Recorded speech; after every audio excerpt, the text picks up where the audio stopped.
So imagine stumbling upon a creature so huge it could dwarf even the largest known marine animals today. Scientists discovered the fossils of this beast on England's coast and believe it once ruled the waves. The new species was named Ichthyotitan severnensis, but thankfully for me, scientists nicknamed it the little stock monster. Its estimated lengths range from 72 to 85 feet long, almost as big as a blue whale. Megalodon can't even compare to this. It was only about 60 feet long. And what's crazy is that this fossil we found wasn't even an adult, so who knows what their actual size was. The first piece of the little stock monster was discovered in 2016 in the Westbury Formation. Researchers found a 3-foot-long jaw part that belonged to an unknown species. For years, this single fragment had been driving them crazy because they had no idea what that animal was. Then, in 2020, a miracle happened, of sorts. A father with his 11-year-old daughter found the second piece of fossil on a beach. This discovery led to more findings. Finally, in 2022, the last piece of the literal jaw puzzle was found, buried along the Somerset coast. This leviathan belonged to the shastosaurid family. Both the little stock monster and other shastosaurids had one ancestor, so all the species in this family are super similar to each other. For example, all of them were the largest marine reptiles ever to exist. Although our little stock monster is much larger, most shastosaurids could grow up to only 69 feet long, and it's possible that the little stock monster, when fully grown, would reach up to 100 feet or even more. Both of their bodies were just perfect for cruising the ancient seas. These marine titans were elegant and slender, with an elongated snout. Other marine animals at the time were smaller and looked more like dolphins. Shastosaurids had long paddle-like limbs adapted for efficient swimming. Their skulls show large eye sockets, which means they had excellent vision. If you were in the ocean, no matter what time it was or where you were hiding, they could spot you. They were also incredibly fast and could dive to great depths. Of course, all these things made them the most terrifying predators. They ate pretty much everything, including fish and squid, and you if you were there. They probably captured their prey like whales, opened their huge mouths, and literally sucked the fish in. What made the little stock monster especially scary is that it wins in the jaw competition. For other shastosaurids, their jaws were a bit weaker, so they hunted smaller fish, kind of like today's orcas. They required vast amounts of food. This shows us that the Earth's Triassic oceans had rich, productive food webs. But the little stock monster has this unique feature. It could open its jaw almost 90 degrees upwards. It also had tons of powerful muscles around. Its jaws were horrifyingly strong. So while others were hunting some squids, the little stock monster probably hunted large fish and even other marine reptiles. Fossils of shastosaurids have been found everywhere in the world, from North America to Asia. This means that these creatures dominated and terrorized the oceans for millions of years, although even they weren't completely safe from scavengers. And that's exactly why we struggle to find these fossils now. Scavengers didn't leave any remnants of them. So, while we have some fossils of this marine family, they mostly remain a mystery for us. They lived in the oceans about 200 million years ago, in the late Triassic period. The Earth looked completely different back then. All continents were united in one Pangaea, a huge landmass. Some parts of this supercontinent were covered with lush conifer forests, while others were dry deserts and open prairies. It was before the famous Jurassic period, but there were already first pterosaurs and amphibians. It seems like those monsters were crazy resilient. The Triassic period was super unstable, but they survived through many changes in the environment. Well, until the last one. The Triassic extinction came out of nowhere. It was one of the Earth's big 5 extinction events. It wiped out almost all species on the planet, including these leviathans. It's still not clear what happened exactly, but it looks like there was a huge tectonic activity. Volcanoes in the oceans were going crazy back then. These massive volcanic eruptions have probably altered the climate and ocean chemistry, leading to the extinction of many species. Scientists have a theory that it might have happened because there was a rain of comets flying to our planet from the Oort cloud. This likely happens about every 200 million years or so. I wasn't around then, so I'm just guessing here. In any case, after the extinction, the Earth took some time to recover. Then it entered the famous Jurassic period. More terrifying sea monsters were on the way. One of them left us a colossal skull. This fossil is 150 million years old, and it also belonged to a sea beast from Jurassic times. They called it the Sea Rex. The name is very fitting. This monster could have broken a car in half with one bite. It was also discovered accidentally. A fossil enthusiast was walking along the Jurassic coast. This place is famous for having tons of ancient fossils, all because of the erosion in stormy weather. Typically, people find small spiral fossils here. However, this time, he discovered a giant sea monster fossil. Excited, he contacted scientists. They arrived at the spot right away and then had to carefully climb down a cliff to search for the rest of the skull. This fragment alone is 6.5 feet long. Turns out, it's a newly discovered species of pliosaurs, giant predators of the ancient seas. Pliosaurs were among the largest marine predators ever. Some of them grew up to 40 feet long. They used their huge teeth to snatch and devour prey, including other reptiles. Well, at least those creatures are far gone. But what about the horrors that still live in our oceans? Recently, biologists discovered the world's longest animal, the one that's still alive to this day. They found it off Australia's coast, on the Gascoyne coast, a very mysterious and unexplored place. There, underwater vehicles stumbled upon a frightening 150-foot-long siphonophore that's twice as long as many blue whales and 3 times as long as a humpback whale. Doesn't it kind of look like one of those toy string worms? But this creature isn't friendly at all. It's a string-like deep-sea predator. What's even more scary is that this isn't actually one creature. It's a colony of small clones working together as one. Basically, collective consciousness. Ooh, Borg. Together, they stretch out like a single long string in the water.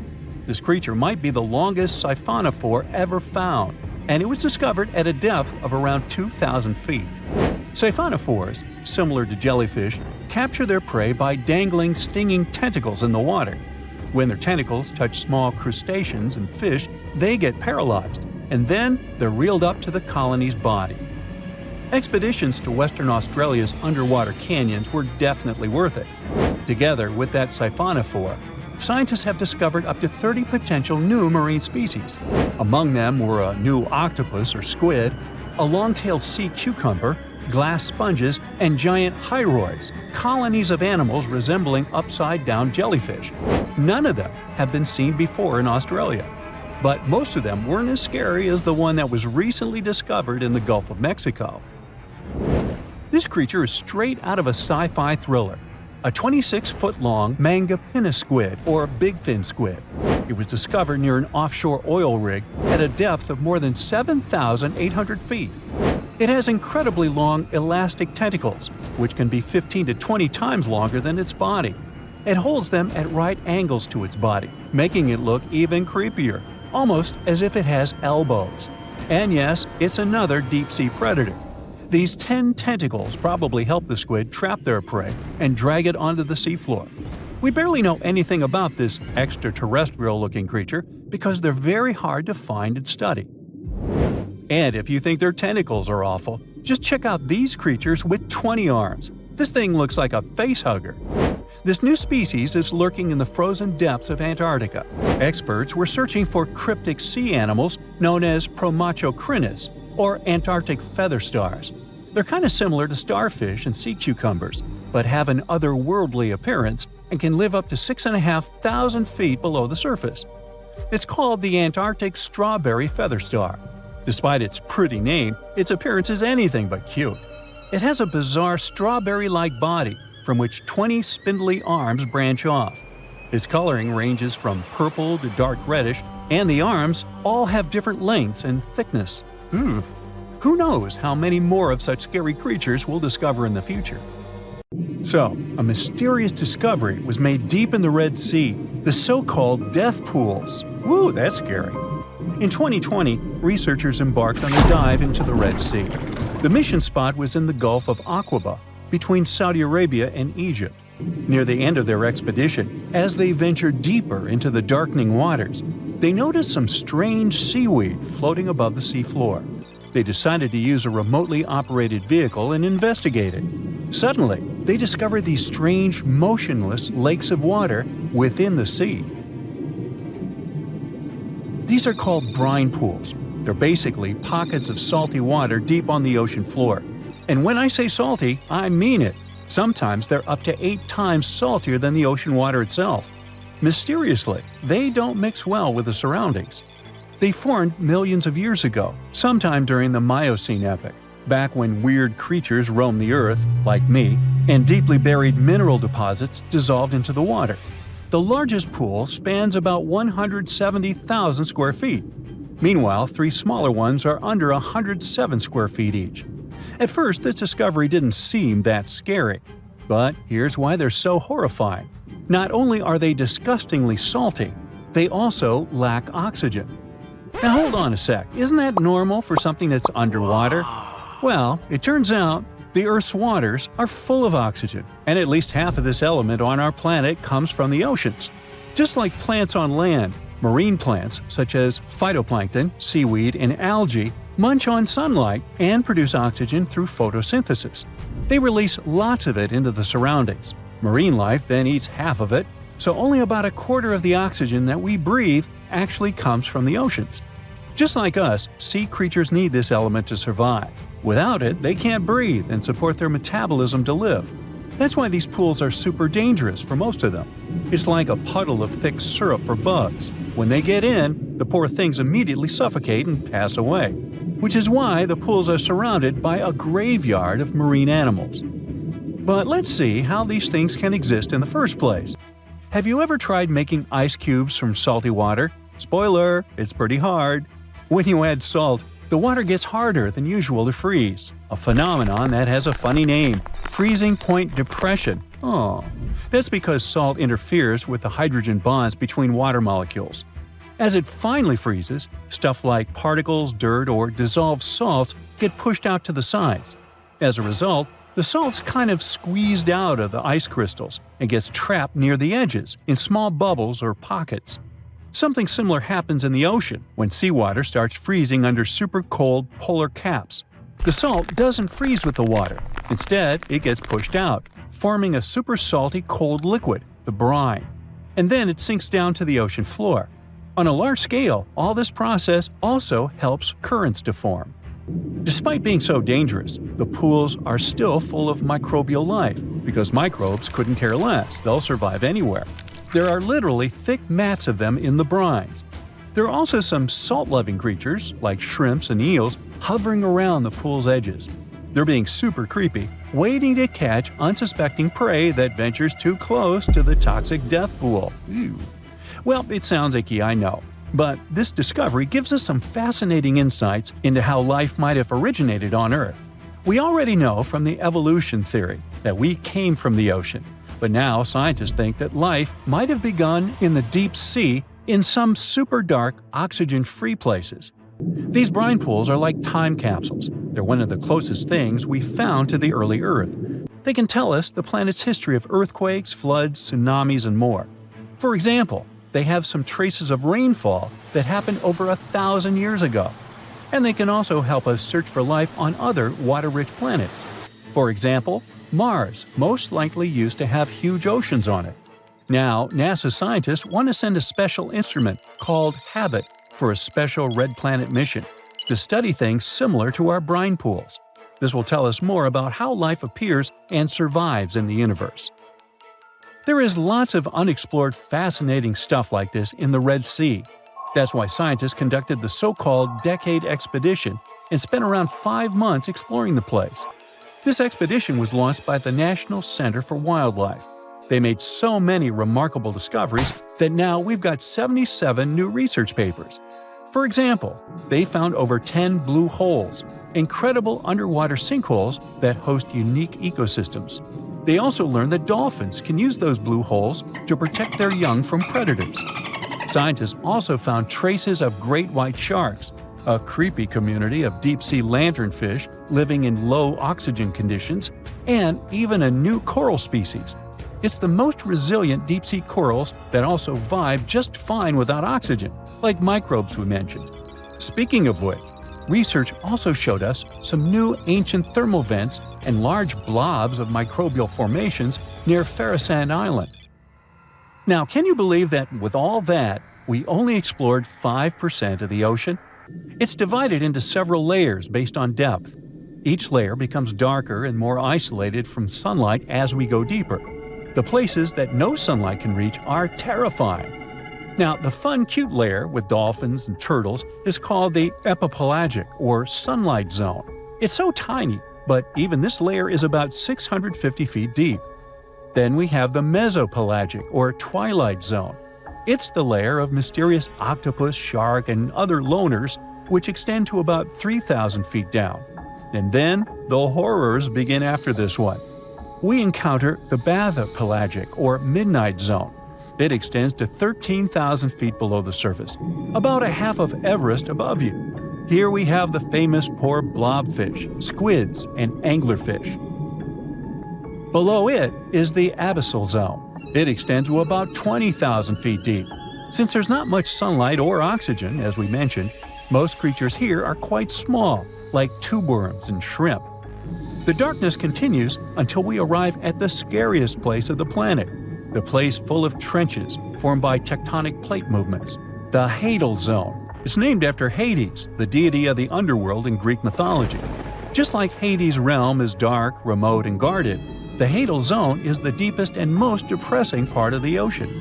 It starts at depths of around 20,000 feet and can go down to 36,000 feet and more. The famous Mariana Trench also belongs to this zone. Only 3 people in history have ever explored these depths in person, making it one of the least explored and most mysterious places on our planet. However, despite crazy high pressure, near freezing temperatures, and complete darkness, there are still things who manage to survive here. Guys like amphipods, which are critters who feed on dead material sinking from above, and the Hadal snailfish, which lives as deep as 27,000 feet. So scientists used to assume that if there's no sunlight, there wouldn't be that much oxygen around.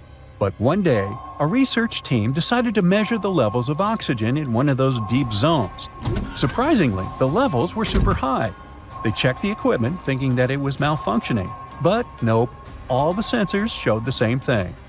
Turns out the oxygen was somehow generated by rocks. These small potato-sized rocks on the seafloor are called polymetallic nodules.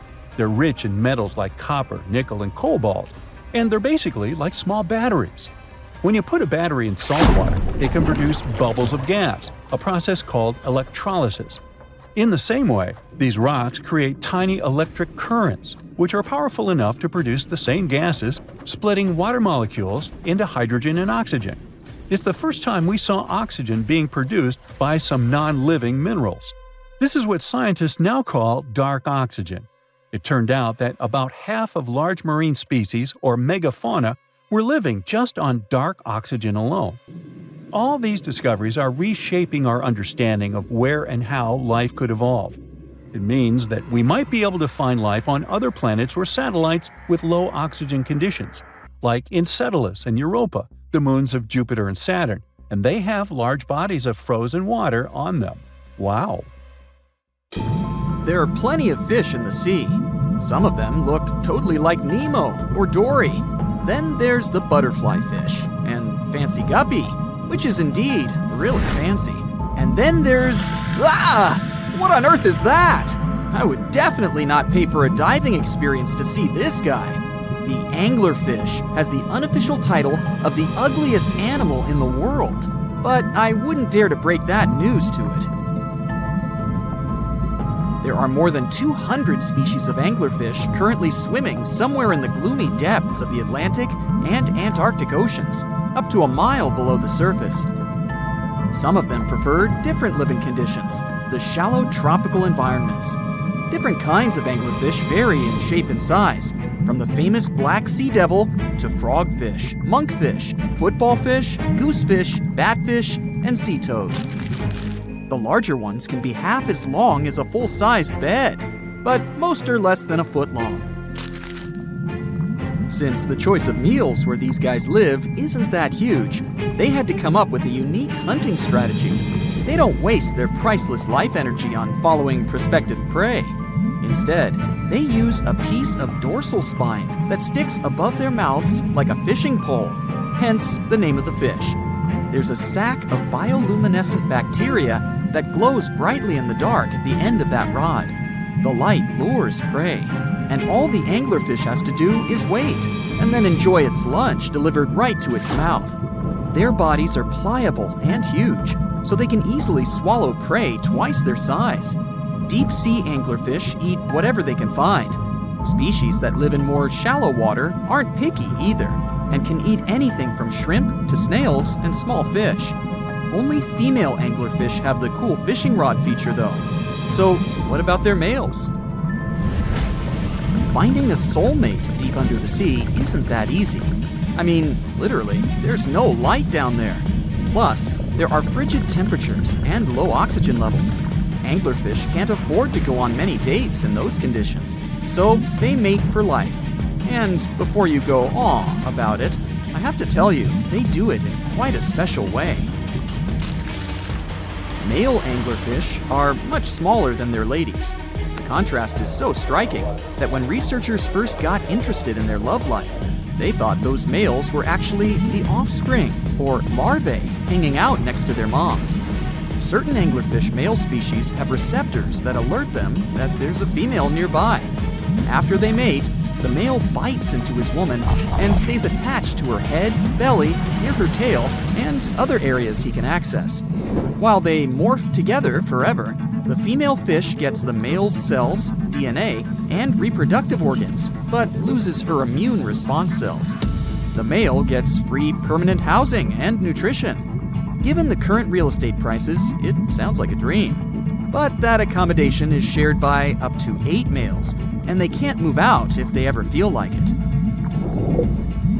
You're unlikely to meet this deep-sea fish in real life, but if you meet an anglerfish in your favorite video game, remember that you can easily outswim it and make it kinder to you with tranquilizing arrows. Once you befriend it, the anglerfish can be your scout and help you discover new areas with its bioluminescent pods. Back in the real world, down in the twilight zone of the ocean, about 650 to 3,300 feet down, the anglerfish isn't the only creature you're lucky you'll probably never meet. Many of the locals look like they come straight out of science fiction or horror movies, but that's because they had to adapt to this dark, deep world. I did my best to get you prepared for the creatures you're going to meet, starting with the common fangtooth. They spend most of their lives deep down, but at night, they move toward the surface to snack. These guys are more active than most other deep-sea dwellers. They don't wait for food to come their way, but actually follow it, and then get it with their long, hungry teeth. They don't have a built-in light bulb like the anglerfish, so they've developed a great sense of smell and use as much sunlight as they can get there in the depth to get around. Sometimes, even the shadow of a passing by prospective prey is enough for them to switch to action mode. And though they don't look too charming, they're completely harmless to humans if you ever run into one of these guys. Stoplight Loosejaw sounds like a great name for an alternative band, but it's actually another deep-sea resident with sneaky hunting habits. It has special light-producing photophores under each eye. They emit green and red light like a stoplight, hence the name of the fish. Unlike other fish, these guys hardly ever leave the twilight and midnight zones. Their lower jaw is a quarter of the total body length, and the stoplight keeps it open all the time, hoping to get some lunch. It looks like a ferocious predator, but mostly prefers zooplankton, with an occasional dessert of shrimp, krill, and fish. I'm sure you didn't expect to meet a hybrid of an eel and a bird, but here it is! The slender snipe eel has a beak, much like that of a bird, with curving tips. The beak is equipped with tiny hooked teeth that the eels use to catch the antennae of delicious shrimp. And it sure is slender, stretching up to 5 feet and weighing only a few ounces. Scientists don't know all of this guy's secrets, since it's pretty tricky to study in their natural habitat. But it looks like they only produce offspring once in a lifetime and then pass away. Glass squids like to take it easy in life and literally go with the flow. They're filled with a solution which is lighter than water, so they don't have to make any effort to move around the deep sea looking for food and partners. These creatures are transparent, so they blend into any landscape and don't even cast a shadow while moving. Talk about a great survival tactic. If danger finds it anyway, it can transform into a lumpy ball, pushing its head and tentacles into its mantle cavity. It can also release ink into the mantle and go from transparent to black. The same ink can protect it against hungry whales and seabirds. Another tactic they use to scare off predators is to activate their light-emitting organs around their eyes. I'm getting hungry. Maybe I can snack on this sea cucumber. Ouch, it's moving! So I guess it doesn't belong in a salad after all. These soft-bodied fellows live in all parts of the ocean, from shallow waters to the deep underwater world. Most of them slowly move around with their tiny feet, but some crawl around by flexing their bodies. Sea cucumbers can shed their internal organs when there's a predator approaching. Those sticky organs distract the intruder, and the happy cucumber moves on and just grows the organs back. What's that glistening in the distance? Looks like someone dropped gems in the water. That's a sea sapphire, also known as the most beautiful animal you've never seen. Some males of this type of copepod can change color from deep blue to purple, red, or gold. 1 second later, it's gone. And it's back, shimmering bright. The secret to this magic is that their bodies are transparent and reflect light differently at certain angles. It looks like it's their way of communicating between each other and attracting mates. Female sea sapphires don't have the same superpower, but their eyes are bigger compared to males, probably to spot them from a distance. Males roam wild and free, and their ladies stay in the crystal palaces of strange barrel-shaped jellies called salps. Most of the ocean is still shrouded in mystery, whether we're talking about dark corners or creatures that are hiding in the depths. But sometimes it gives us a peek into scary things it hides in its cold, dark depths. Like when you hear on the news that there are some deep sea creatures washed ashore after a powerful storm once again. Some just look weird, while others are real monsters that live at depths of more than 3,300 feet. The coldest and deepest parts of the ocean have created one specific phenomenon called gigantism. So, sea spiders, squids, worms, and many other animals, mostly invertebrates, or creatures without backbones, they're all way bigger and scarier than the versions we see in the more shallow areas. In the Pacific depths, you can see a sea sponge as large as a minivan. Or what about the colossal squid that lives in sub-Antarctic waters and is nearly 14 times longer than the arrow squid, a type that mostly lives in New Zealand? Researchers found many of these underwater monsters in the abyssal zone of the ocean. Back in 2021, the researchers showed images of the giant phantom jelly. It was at a depth of 3,200 feet. Its tentacles were 33 feet long. Wow, I wouldn't like to face that one on the beach. It probably eats only small fish and plankton, but it can swim to depths of more than 21,900 feet. And down there, this giant jelly doesn't have enough food. How does it survive then? Scientists haven't figured it out yet. And there are even more questions related to the giant squid, the biggest one ever found. This monster is 43 feet long, with a weight of nearly a ton.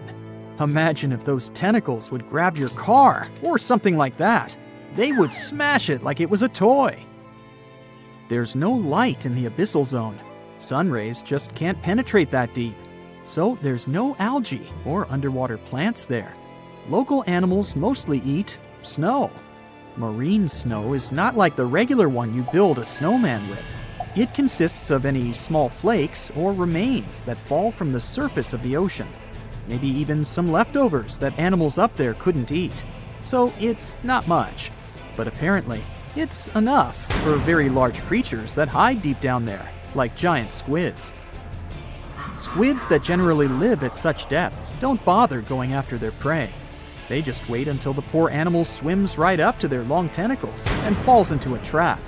It may not be the best method ever, because not many animals will even swim into these dark, cold parts. But it's the method that saves energy.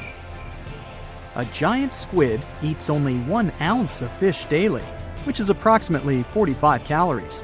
That's nearly 50 times fewer calories than an average person should eat per day. So when a squid gets 1 fish, it saves it for a couple of days. I hope giant squids won't get the idea to go to the surface and look for food when there's not enough of it in the abyssal zone. And I hope even more that giant Greenland sharks won't get that same idea. You can find them at depths of up to 7,200 feet. They're twice as slow as we usually walk. They swim at a speed of 1.12 feet per second. Their slowness is part of the energy-saving mechanism that creatures down there need to survive. But they can speed up in the form of short bursts when they need to catch prey. But they kinda change their diet from predator to scavenger, considering their environment. There will be more leftovers falling from the surface than animals to go after.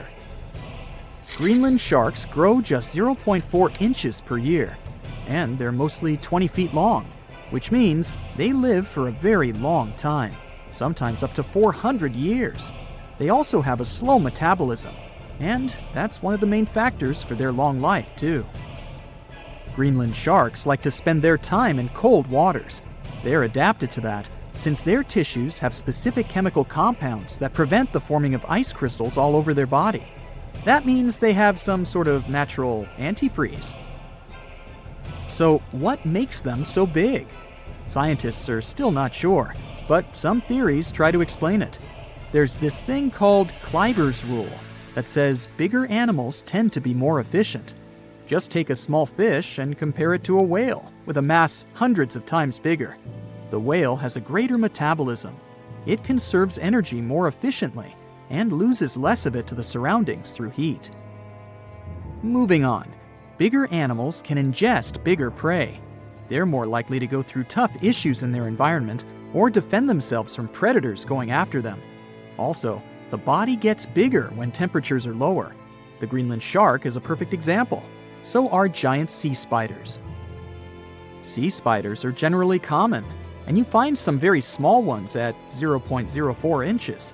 But in deeper parts of the Antarctic, they become 3-foot-long giants. They grow so big because the cold water has more oxygen. That way, more of it diffuses into the animal's body, and that allows it to grow bigger. Yeah, both as a creature and a nightmare. And how about this giant tube worm? Researchers found it accidentally while they were exploring the mysteries of the Pacific Ocean floor. They stumbled upon unusual hydrothermal vents. Volcanic heat is a thing that gets them going. As water seeps down through faults or cracks in the rock, these vents change their direction. When the water gets out of the vent, it's rich in different minerals and chemicals. Most animals wouldn't survive being around this toxic soup of chemicals, but not these tube worms. They came as a true surprise, because not only are they not bothered by these toxic vents and the almost boiling temperature of the water, but they developed entire ecosystems there.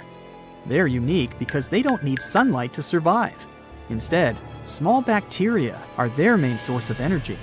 That bacteria gets their energy directly from these toxic chemicals. So it's not photosynthesis, but a process called chemosynthesis. And these tube worms don't have mouths. These bacteria live inside them. Strange story, huh? Plus, these scary worms reach up to 8 feet. Giant isopods are no better either. They lurk at the depths of the ocean of 1,640 feet or more below, far away from the sunlight, looking like some monstrous wood lice. They spend most of their time on the seabed, hoping to find some food falling from higher levels of the ocean. Check out their small hooked claws at the ends of their legs. Isopods use them to remain more stable while moving around the ocean floor. Since there's no light, they have long antennae that help them feel their way around. These sensory antennas are about half the length of their body. Giant isopods have pretty big eyes compared to their body size, too. They can grow over 12 inches from head to tail. And these fellas are really patient. Remember how we said animals down there rarely get food? Sometimes they need to wait for years to get a proper meal. That's why their metabolism is amazingly slow. 5 years later. They can go for 5 years without eating anything. Imagine that. I get hungry just talking about this. In 2006, a biologist did research to compare the differences between the shallows and the deep sea regions. He realized the deep sea mirrors the island rule. First, isolated parts of land develop biodiversity you won't find anywhere else. Second, small-bodied life there grows much bigger when it's isolated, compared to life on large land masses. Resources are limited, but also competition and predators. And we don't know much about these deep-sea creatures. It's too expensive and too complicated to carry out such research, so we'll just wait for more raging storms to show us at least part of the monstrous world cold ocean depths hide. Think you know what lurks in the depths of the ocean? While nearly 95% of our oceans haven't been explored yet, it's hard not to let your imagination run wild. But thanks to brave explorers, deep-sea cameras, and awesome archaeologists, we do know about some pretty incredible sea creatures living in our waters today, and millions of years ago. From the 9-foot spider crab to the 60-foot prehistoric Megalodon, these sea dwellers come in all shapes and sizes. But let's focus on sea creatures famous for their huge size. Can you guess which living species of whale is the largest? Well, it's not the orca, but that's a good guess. The orca is a toothed whale that can grow to anywhere from 23 feet to 32 feet, which is slightly smaller than a school bus. How about the narwhal?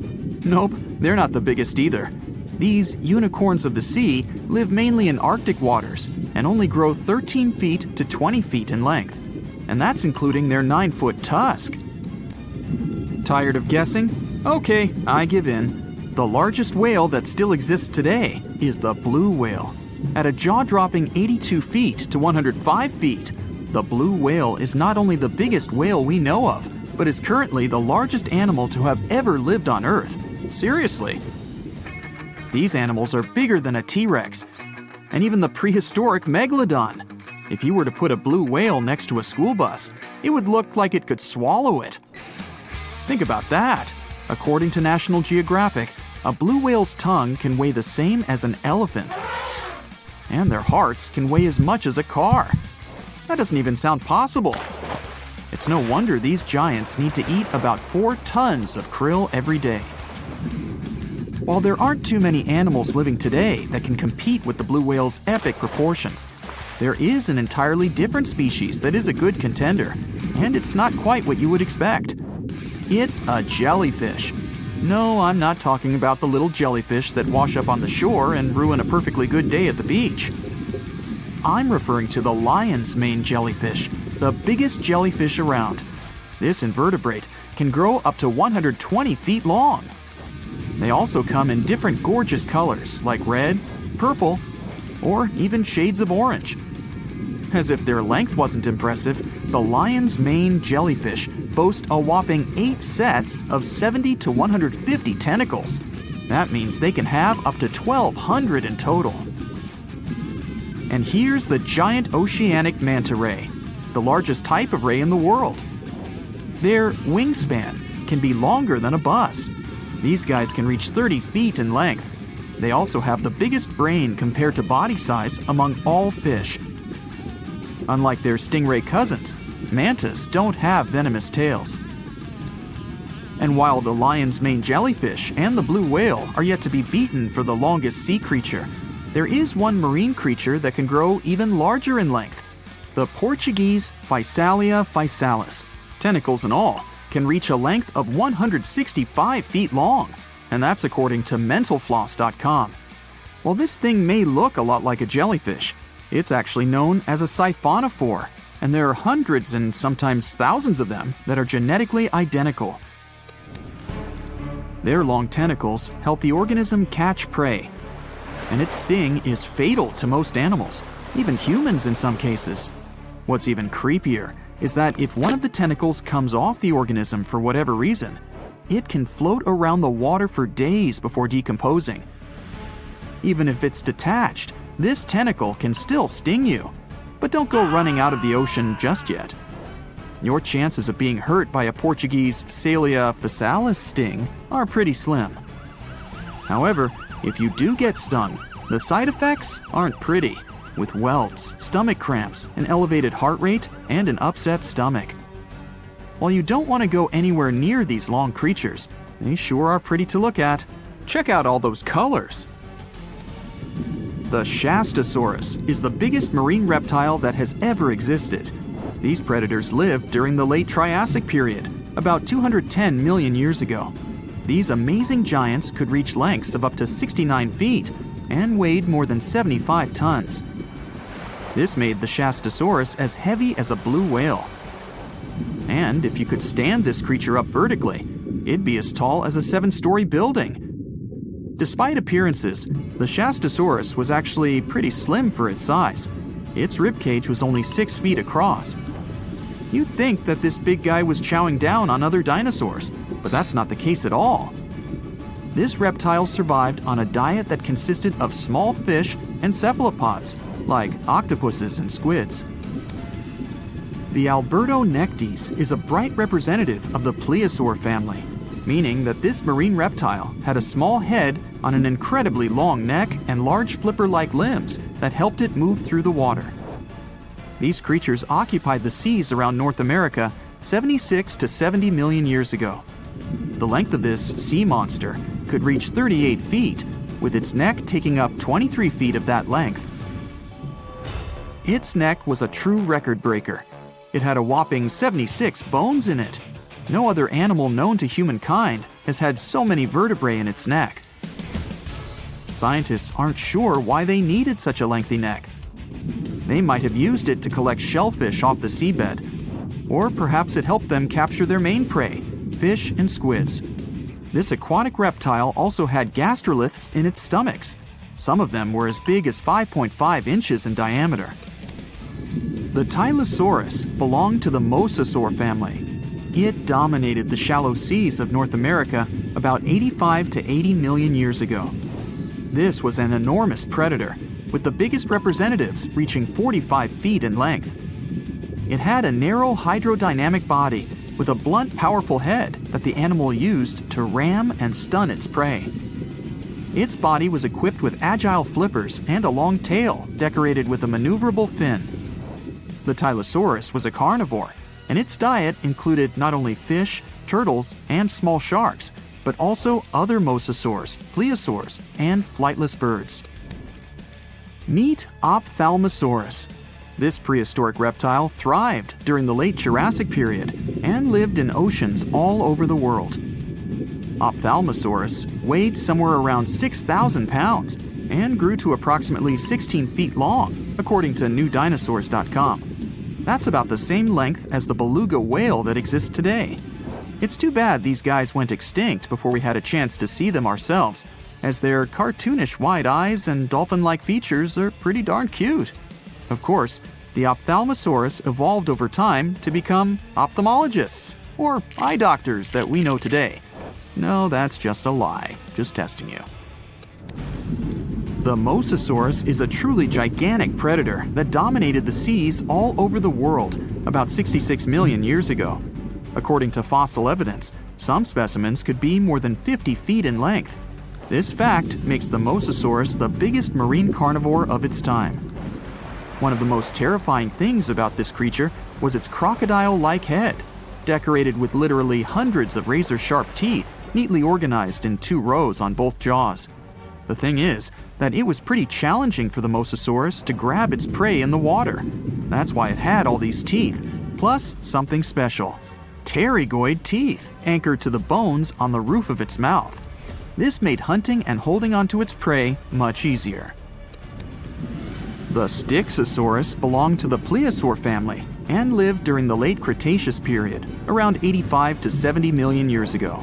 Upon first glance at this dinosaur, you might mistake it for a sea snake, and it'd be an honest mistake. Styxosauruses were about 35 feet in length, but over 16 feet of that consisted just of their long snake-like neck.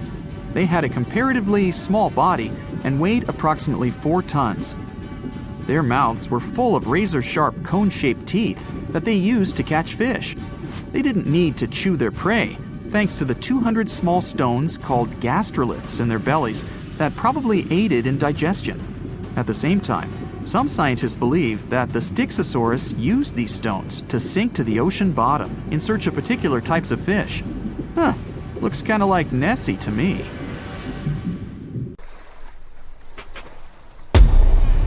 Many terrifying animals live deep beyond the waves, like this vampire squid living 3,000 feet below the surface in almost complete darkness. This animal has a cloak, like a vampire's. That's why it's called the vampire squid. Deep down at the bottom, it can't use ink to defend itself. So this animal has developed an unusual tactic. It glows slightly to scare away predators. If this tactic fails, the vampire squid can turn its body inside out, revealing tiny spikes. When you translate its scientific name, Vampiroteuthis infernalis, it literally means vampire squid from the nether. Despite its terrifying looks, it's a harmless ocean animal. This previous creature was not from space, but this object definitely is. Before Elon Musk found a way to reuse rockets, NASA would simply drop old ones after launching astronauts into space, most of the time in the ocean or deserts. In 2012, Jeff Bezos launched a mission to find the Apollo 11 rocket. They found it by using sonar, but it was in terrible condition. It was sitting on the bottom of the ocean, not far from the predicted site. They were able to rescue the engine and reconstruct 2 of them. The most famous lost city is Atlantis, but sadly, we still haven't discovered it. However, Heraklion was also just a myth until one British pilot saw something that looked like a city while flying over the Mediterranean Sea. He reported it, and 60 years later, a group of divers went there. They were shocked when they found an entire city underwater. It was loaded with artifacts that could tell us a lot about the history of the place. Now it's one of the best underwater archaeological sites in the world. It's believed that the rising sea caused the whole city to go underwater. The Titanic sank in 1912. The wreck was claimed to be officially discovered 74 years later. In reality, though, a fisherman found the Titanic 8 years earlier while fishing in the Atlantic Ocean. He was pulling out his net when he spotted a head stuck in it. Luckily, it was just a doll's head. Years later, after the fisher had passed away, his son sold the doll to a doll collector. She did a lot of digging and research on every person who had a porcelain toy on the Titanic. She found the owner of the doll. Ava Hart was on the Titanic and had a doll with her. Ava survived the catastrophe by a miracle, but her toy didn't. Hart even wrote about the doll in her journal, and every detail matched the toy found by the fisherman. The tripod fish lives deep in the abyssal zone, around 20,000 feet below the surface. It's adapted to such immense depths and uses its tripod fins to stay still on the bottom. This creature doesn't have big eyes, but even if it did, these eyes would be useless in the darkness. Instead, the tripod fish uses its fins like antennas to detect any movement in the water. This creature doesn't have much luck when it comes to its love life, so it had to develop unique tactics to reproduce. One fish can be both male and female. The next bizarre creature is the lizardfish. It has tons of razor-sharp teeth, a huge mouth, and really big eyes, which it uses for hunting. All this makes the animal look freaky. The lizardfish lives at depths of around 11,000 feet in the midnight zone, where there is zero light. This freak of nature basically eats everything it can fit inside its mouth, from small fish to other lizardfish. On the other hand, when they see other reptile fish, they probably fall in love instead, because finding mates at those depths is not an easy task. Like the tripod fish, the lizardfish can be both male and female at the same time. When you think of a river, you usually picture it on land.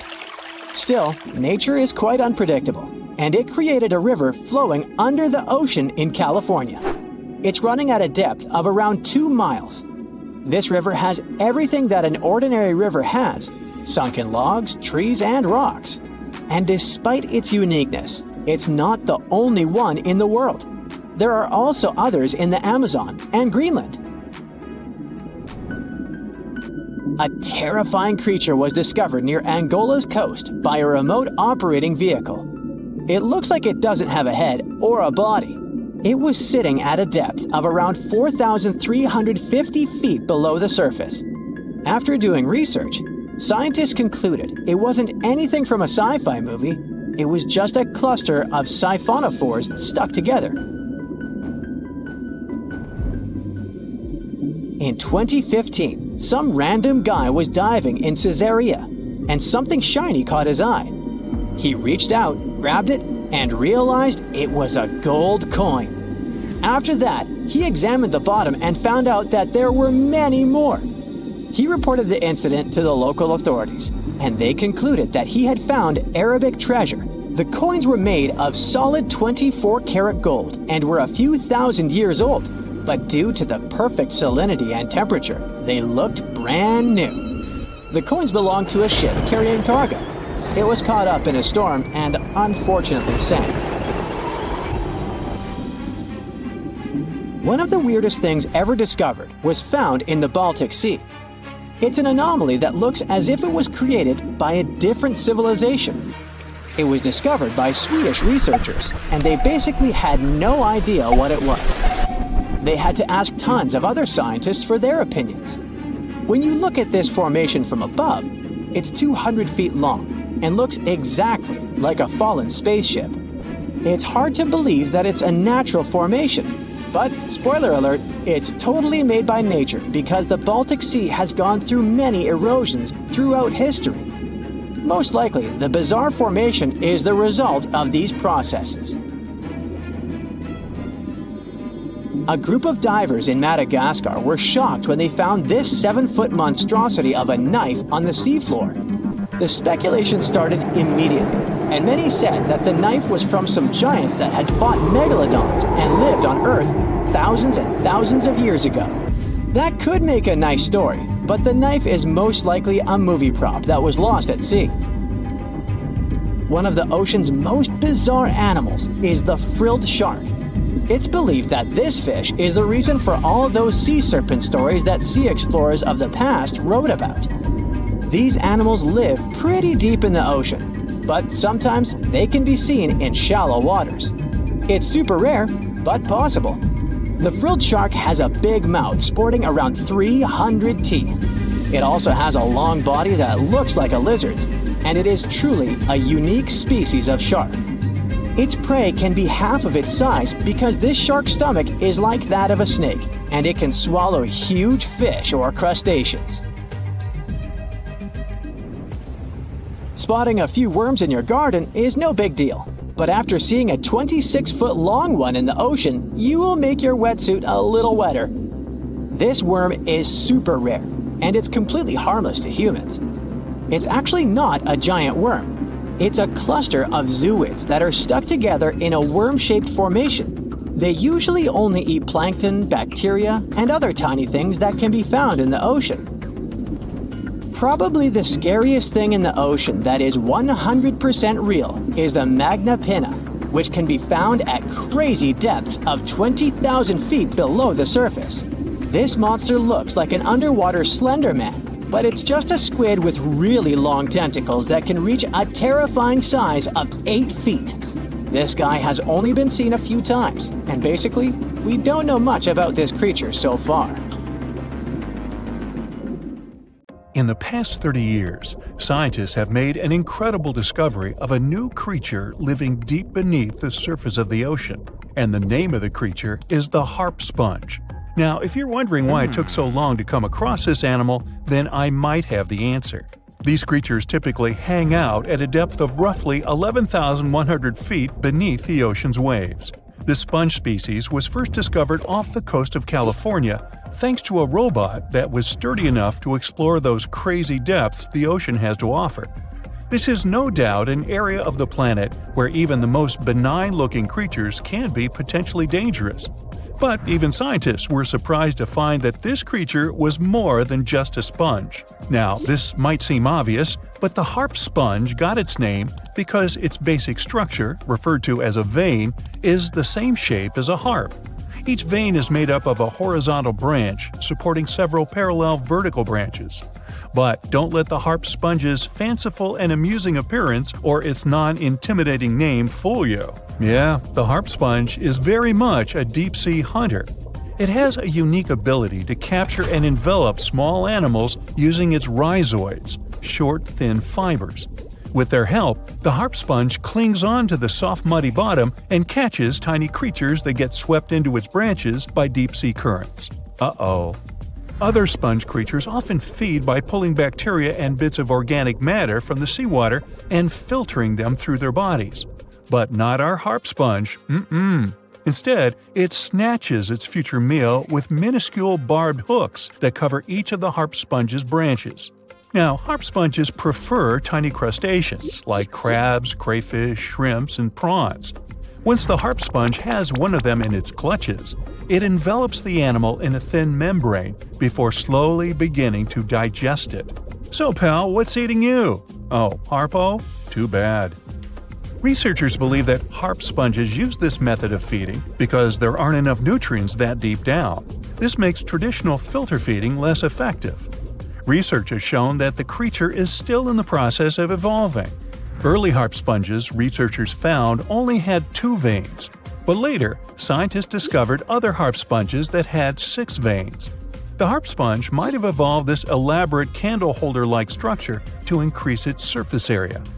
In general, harp sponges typically grow up to a length of 1 foot, but researchers have seen a creature that was 2 feet in length. The harp sponge is not only very unusual, but also beautiful to look at. See those tiny white balls on top of the branches? Now, why don't we look at some other creatures that live below the photic zone of Earth's oceans? The photic zone means the area beneath the ocean's surface that still receives some sunlight. Thanks to this, there are loads of different creatures and organisms living there. Any animal living beyond this layer qualifies as a deep-sea creature. The Tomopterus worm is a segmented worm you can find in the twilight zone of the ocean. This is the area that lies between 650 and 3,300 feet beneath the surface. These creatures are often no more than 1 inch long, but the largest of them can grow up to 1 foot. While swimming around and feeding, these worms do what researchers describe as an amazing smooth dance. That's because the creatures can swim extremely quickly and maneuver at tight angles with ease. Now, I know most people hear the word worm and think of the common earthworm, so it's quite interesting to know there's a deep-sea worm out there that never leaves the water during its entire life. Similarly, most of us try to avoid jellyfish that either rest on the sand or sit on top of the ocean waves. This isn't the case with a chrysota jelly. That's a deep-sea creature too. This beautiful jellyfish is mostly ruby red, bright orange, or electric purple. That's what helped researchers realize they had found a new species of jellyfish. The creature grows to a maximum size of 1 inch across. It has tentacles that stretch out in every direction. Now, if you come close to this jellyfish, it'll pull all these tentacles in toward its body before rapidly swimming away to avoid danger. Yes, you are dangerous. The chrysota jelly is extremely rare. You won't see it very often. You might need to borrow that deep-sea diving robot I mentioned earlier. While worms and jellyfish might seem quite harmless, this isn't the case with the Pacific viperfish. Ooh. This creature is equipped with a noticeably big mouth, like me, and the needle-like teeth inside are key to its hunting strategy. Pacific viperfish live at around 5,000 feet below the ocean surface, but they're among those numerous marine animals that migrate each night from the ocean depths toward shallower waters to dine. What's on the menu for dinner tonight? Lots of small fish and shrimp.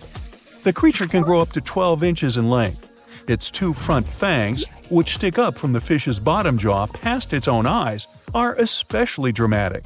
When the fish unhinges its jaw, its mouth can open wide enough to engulf smaller animals, and the teeth form a cage to prevent an escape.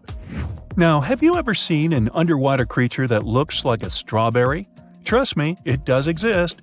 Just look at these dots on the strawberry squid. The creature has a big eye and a smaller one. You might think this unconventional pairing would be awkward and uncomfortable, but it's actually the opposite. The big left eye looks upward. It spots shadows cast by other animals in the dimly lit waters above. The eye's tubular shape helps it collect as much light as possible. On the other side of the squid's head, you can see its right eye. It's small and looks downward. This eye searches for flashes of bioluminescence produced by animals lurking in the darker waters below. Now, bioluminescence means the production and emission of light by living organisms. By the way, the squid has a nickname. And no, it's not Squiggy, although that's a great one. It's known as the cockeyed squid. This is simply due to the remarkable difference in size between its two eyes. I think I like Squiggy better, and so it goes. Since light doesn't reach the deep sea, the strawberry squid's body actually looks black. This helps the creature hide from enemies, such as sharks and dolphins. In general, the strawberry squid grows to a length of 5 inches. It typically lives around 3,000 feet below the surface, but floats to shallower waters at night. Now, the feather star is a marine creature without a backbone, but with feather-like arms that radiate from the center of its body. These creatures first appeared around 200 million years ago. Related to sea stars, they look like a flower, but if you approach them, they'll quickly swim away. But not all feather stars can swim. Many species can only crawl along the bottom of the seafloor. Like some of the other deep-sea creatures we've looked at, the feather star can adapt to its surroundings. It has a creepy ability to shed its arms, the same way some lizards can shed their tails. This also helps them escape from their enemies. Feather stars live all across the globe, from the equator to the poles, from the shallow waters on top of reefs to the deep, deep sea. Now, given that we're dealing with mysterious creatures, the name of this one is quite fitting. The swift vampire squid should be the official symbol of life in the deep sea. The animal has a dark red body, huge blue eyes, and a cloak-like web that stretches between its 8 arms. This, along with its name, may suggest that the creature is some form of a terrifying hunter. In reality, though, the vampire squid is a soft-bodied, timid creature, about the size, shape, and color of a football. It grows to roughly 12 inches in length and lives 3,000 feet below the waves. There's almost no oxygen there, but also relatively few predators. Whew, I think I'll need to decompress from this one. It was one of the biggest creatures ever to roam the earth. It was longer than your average school bus and could easily weigh more than 10 elephants combined. But where did it live? How did it end up having this size? And most importantly, why is it extinct nowadays? Let's find out. The Megalodon was the largest predator ever known in our planet's history. In terms of its location, the Megalodon lived practically in all waters on our globe, except near the poles. The reason why there were no Megalodon teeth found in Antarctica is probably that the gigantic creature adapted to only warm tropical and subtropical waters. The younger ones liked to keep to the shores, while full-grown adults preferred coastal areas, but they could easily move into the open ocean as well. How do we know the Megalodon was so widely spread? We can only presume, based on the fact that they discovered the most northern fossils off the coast of Denmark and the most southern in New Zealand. The discussion of how the Megalodon got this size is still open in the scientific community. They recently found out that not all the specimens from this fascinating species reach the same huge size. This has to do with a little something called the Bergmann's rule, which says that the temperature of the surrounding environment affects the animal's body size because they either need to conserve or shed heat. The megalodons that reach cooler waters probably needed more body weight to make sure they survived in low temperatures. On the contrary, those living in warmer waters had to be smaller to avoid burning up. But what did this enormous fish look like? Most modern depictions show the Megalodon resembling an enormous great white shark. But well, it seems it may not necessarily be correct. The Megalodon likely had a much shorter nose and a flatter jaw that looked almost squashed when compared with a great white shark. It also seems to have something in common with the modern blue shark: extra-long pectoral fins. They needed these to support their weight and size while navigating the planet's waters. Lastly, the lady megalodons, seem to have been about twice as large as the gentlemen. As for their offspring, even a small megalodon was enormous, at least 6.5 feet from nose to tail. How do we know that? Because specialists have stumbled upon megalodon nursery habitats in Panama, Maryland, the Canary Islands, and Florida. Even the piles of used diapers were enormous. Nah, not really. Surely the scariest aspect of the Megalodon's looks was its mouth.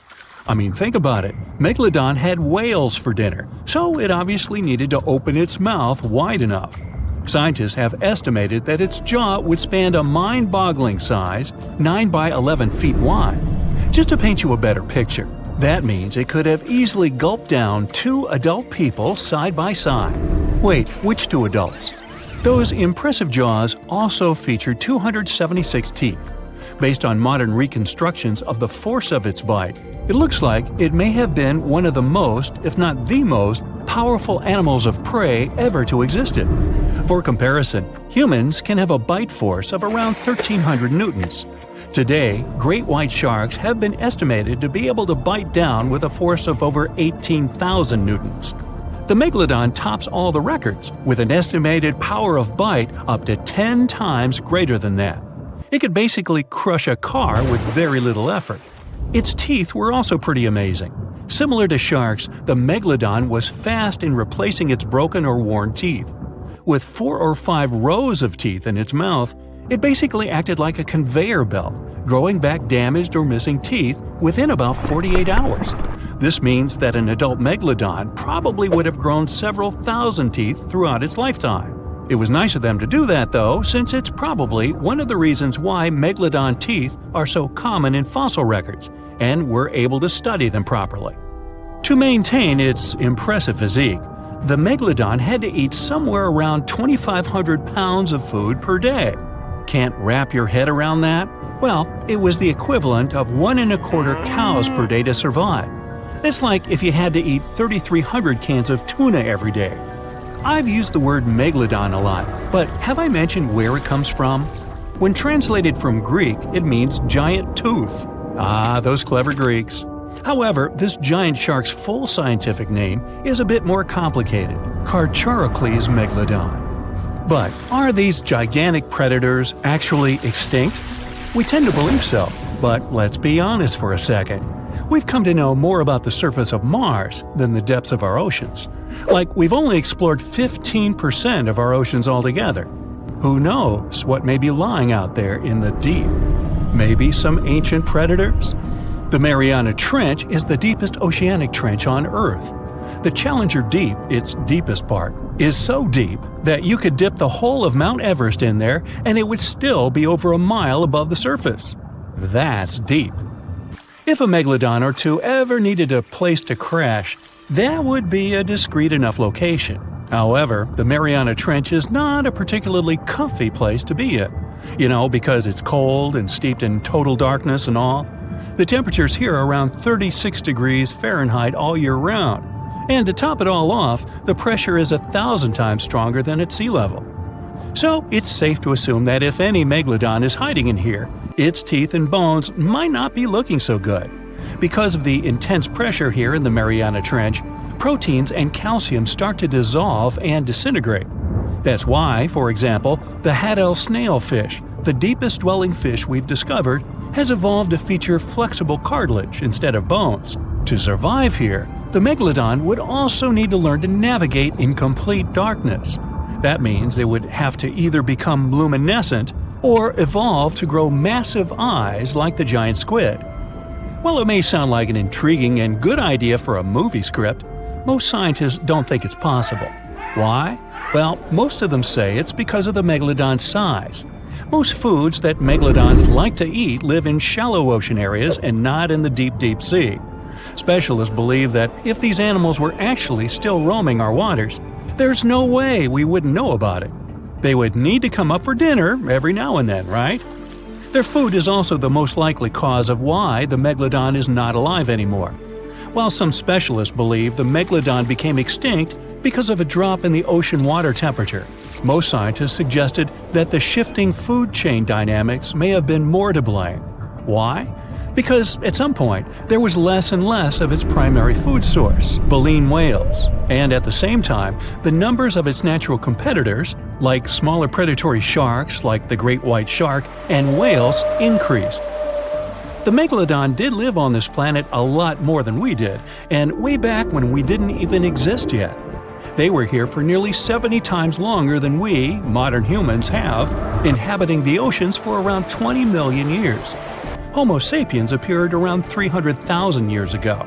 The Megalodon managed to survive for so long mostly because of its unbeatable size. I mean, they can make a meal out of almost everything in the sea at the time. We may think about both of them as prehistoric creatures, but the Megalodons and the dinosaurs never coexisted on Earth.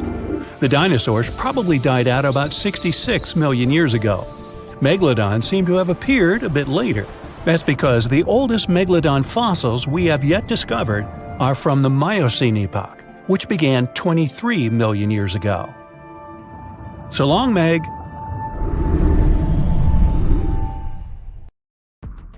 What's the scariest predator under the ocean? The crocodile? Huh, I don't think so. Loch Ness Monster? Please, it never existed. How about the Kronosaurus? Well, it is extinct, but you might be onto something. Let's take a look at what it'd be like if these creatures were still around today. First things first, what on earth was it? The Kronosaurus was a marine carnivore that lived in the cool, high-latitude Eromanga Sea. It covered vast areas of inland Australia between 90 and 120 million years ago, during the early Cretaceous period. Near-complete fossils of the creature were also found near Colombia, which is a country that has a noted connection to prehistoric reptiles and turtles. This fact makes it extremely possible that the monster I'm about to describe existed worldwide. You might have heard saurus and thought, oh, it's a dinosaur. But these were actually reptiles. They were the largest member of the Plesiosauridae family, referred to as plesiosaurs. Fossil evidence suggests they weighed over 20,000 pounds and were roughly 30 feet in length. Just to put that in perspective, the longest crocodile ever measured was a saltwater crocodile by the name of Lolong from the Philippines. It was 20 feet in length and weighed just under 2,500 pounds. And that's still 10 feet shorter and incredibly lighter than the average Kronosaurus, making the crocodile seem like nothing more than a glorified goldfish in comparison. Despite its terrifying length, the most physically daunting feature of the Kronosaurus was its head. Its skull was about 8 feet long, which was actually proportionally large given the size of its body length. Anything that was unfortunate enough to end up inside the Kronosaurus's mouth may have been given false hope. After all, the teeth of the beast weren't actually that sharp. On second thought, I take that back. I wouldn't feel confident around a toothless snake, let alone being inside the mouth of this monster. But it's true that the Kronosaurus's teeth weren't sharp, especially when compared to other carnivorous reptiles, such as crocodiles and alligators. The teeth of this prehistoric sea creature were instead conical. This means that they were cone-like in shape. Unfortunately, this lack of sharpness didn't make them less dangerous. The teeth were enormous and could be up to 12 inches long from the crown tips to the bottom of the roots. This obviously meant that the Kronosaurus had an extremely powerful bite.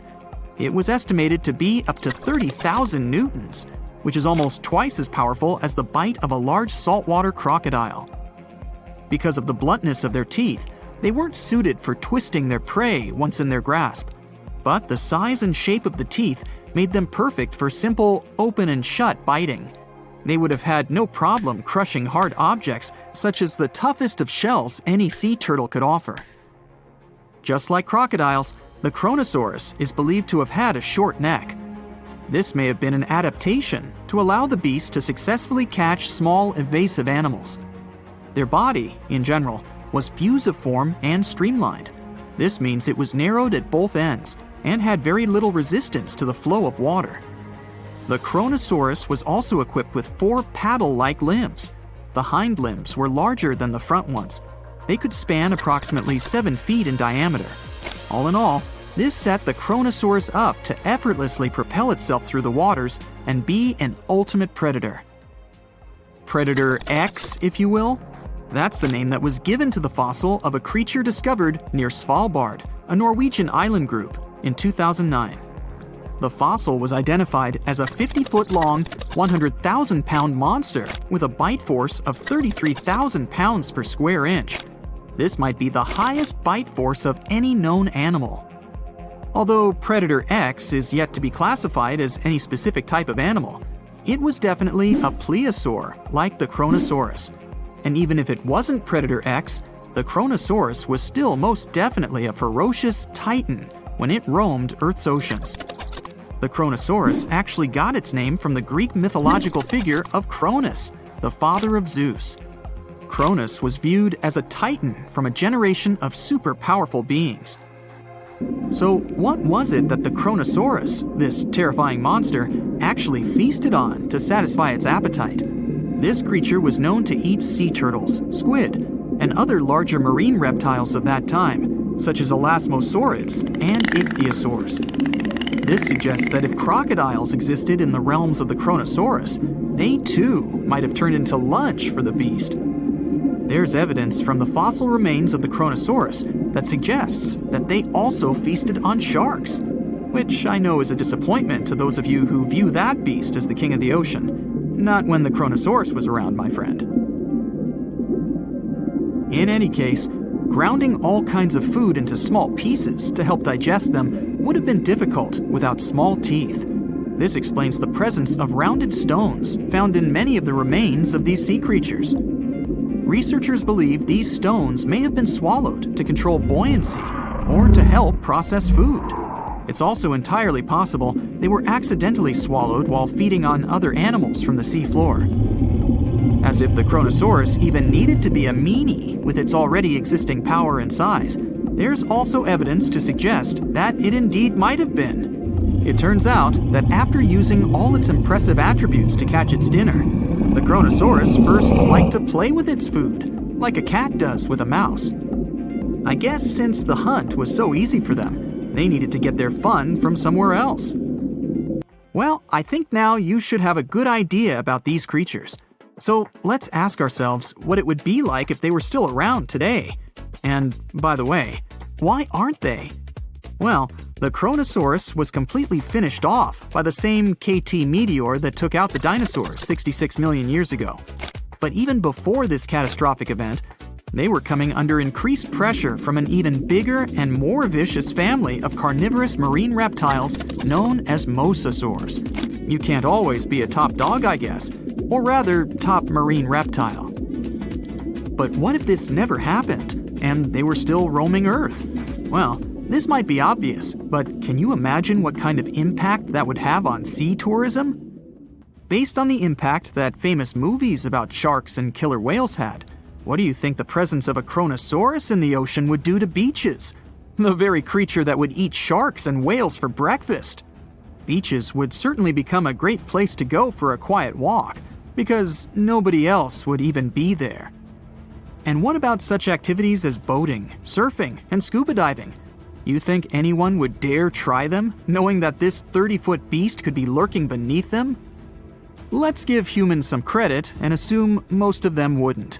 This would cripple the global sea tourism industry, which is responsible for earning roughly $143 billion every year. Just to make sure this shocking point hits home, the most expensive yacht to ever roam the ocean was called the History Supreme. Its master bedroom was believed to have a statue made of T-Rex's bone and a wall made of meteorite rocks, as well as a 24-karat gold panoramic wall aquarium. Anyway, this yacht was worth nearly $5 billion, meaning you could buy 38 of them with the money lost in potential damages to sea tourism caused by the Kronosaurus. I'm sure that the yacht's owner was happy the beast never made an appearance in their luxurious aquarium. So luxurious, in fact, that some people believe the History Supreme, reportedly owned by some business genius from Malaysia, never even existed. Rumor has it that it was simply an elaborate hoax fabricated by the supposed designer. Anyway, I don't think the trouble would just stop there. People could actually be in serious danger, regardless of being near the ocean or not. No, I'm not about to tell you that this thing would grow legs, adapt to living on land, and start picking us off one by one. At least, I hope not. I'm just going to point out the damage that the Kronosaurus would inflict through its devastating impact on sea trade. In America, ocean transit accounts for 76% of national trade. On top of this, more than 100 vital pharmaceutical products originate in the sea. I'll also state the obvious and point out that the ocean is a huge food source for us humans. The presence of the Kronosaurus could have a great impact on our relationship with the ocean, something we usually take for granted.